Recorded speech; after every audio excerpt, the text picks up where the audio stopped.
আজকে চলে এসেছি ভাইরাল শাকিল আপার দোকানে। আর এসেই দেখি শাকিল আপা হলো তার দোকানের কাজ করতেছিল।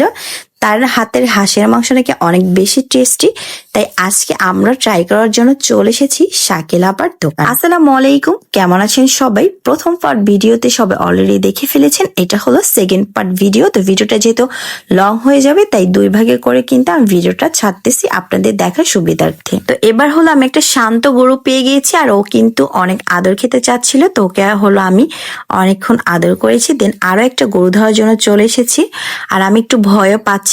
তবে গরুর মালিক যে ভাইয়াটা, সে অনেক ভালো ছিল, সে আমাকে বলতেছিল আপনি ধরেন, ও কিছু বলবে না। তারপরে চলে এসেছি মহিষ ধরার জন্য, আর মহিষটাও কিন্তু অনেক শান্ত হয়ে বসেছিল।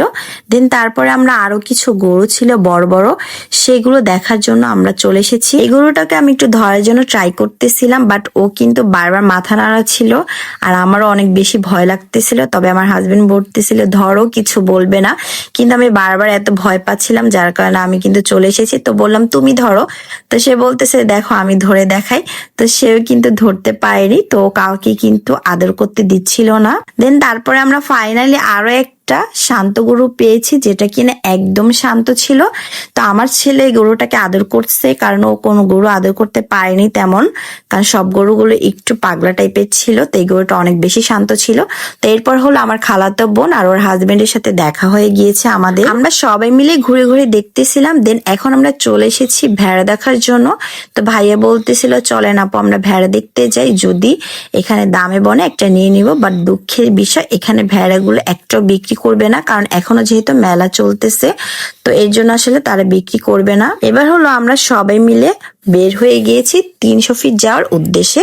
তো আমার বোনের হাজবেন্ডের গাড়ি দিয়ে আমরা সবাই মিলে যাচ্ছি 300 ফিট। ওয়েদারটা অনেক বেশি ভালো ছিল, আর এখানে লাইটিং গুলোর জন্য কিন্তু আমার বেশ ভালো লাগতেছিল। তো অনেকদিন পর হলো আমি 300 ফিট যাচ্ছি, তাও আবার শাকিলা আপার পিঠা ঘরে, যেখানে কিনা মজার মজার খাবার আইটেম পাওয়া যায়। ফাইনালি আমরা চলে এসেছি শাকিলা আপার পিঠা ঘরে, আর এখানে এসেই দেখি শাকিলা আপা তার মজার যে হাঁসের মাংসগুলো সেগুলো বেড়ে দিচ্ছিল কাস্টমারদের। আর অনেক ভিড় ছিল, যার কারণে আমরা কিন্তু এসে বসতে পারিনি, তো আমরা অনেকক্ষণ দাঁড়িয়েছিলাম। তো শাকিলা আপা নিজেই কিন্তু কাজে লেগে পড়েছে তার দোকানের, যেহেতু তার যারা কর্মী আছে তারা হলো সবকিছু হ্যান্ডেল করতে পারছে না, এত পরিমাণ ভিড় ছিল যে আমরা আসলে বসার জন্য কোনো সিট পাচ্ছিলাম না, যার কারণে আমরা এখানে দাঁড়িয়েছিলাম আর দেখতেছিলাম কি কি আছে, কি কি পাওয়া যায়। তো শাকিলা আপা যে দেখাবে সেই সুযোগটাও নেই, যার কারণে হলো আমরা নিজের হাতেই কিন্তু দেখে নিচ্ছিলাম। তো আমার বোনের হাজবেন্ড সে আবার উঠে উঠে দেখতেছিল কি কি এখানে পাওয়া যায়।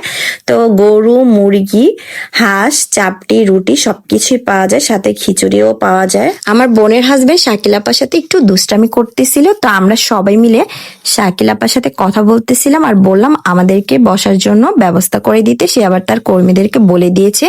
আর যেহেতু অনেক দূর দূরান্ত থেকে মানুষজন ছুটে আসে তার হাতের এই হাঁসের মাংস চাপটি খাওয়ার জন্য, তাই অনেক পরিমাণ ভিড় থাকে সব সময়। আজকে হলো আমিও নিয়ে নিয়েছি হাঁসের মাংস আর চাপটি, আর আমার বোন আর বোনের হাজবেন্ড নিয়েছিল ওরা খিচুড়ি আর হাঁস, আর আমার হাজবেন্ড নিয়েছিল গরু আর হলো রুটি, তার যেহেতু রুটি পছন্দ। তো মোটামুটি ভালো ছিল, তবে হাঁসের মাংস থেকে আমার কাছে চাপড়িটা বেশি ভালো লাগছে, কারণ এটার মধ্যে লেবু পাতা দেওয়া ছিল, একটা সুন্দর ফ্লেভার আসছে। ভাইরাল হলেই কিন্তু ভাইরাল খাবার পাওয়া যায় না, নর্মাল জায়গাতে আপনি মজার মজার খাবার কিন্তু খেতে পারবেন, তবে আমরা বাঙালিরা ভাইরালের পিছনে সবসময় দৌড়াই। যাই হোক, আজকের মতো ভিডিওটি এখানে শেষ করছি। সবাই ভালো থাকবেন, আল্লাহ হাফেজ, আসসালামু আলাইকুম।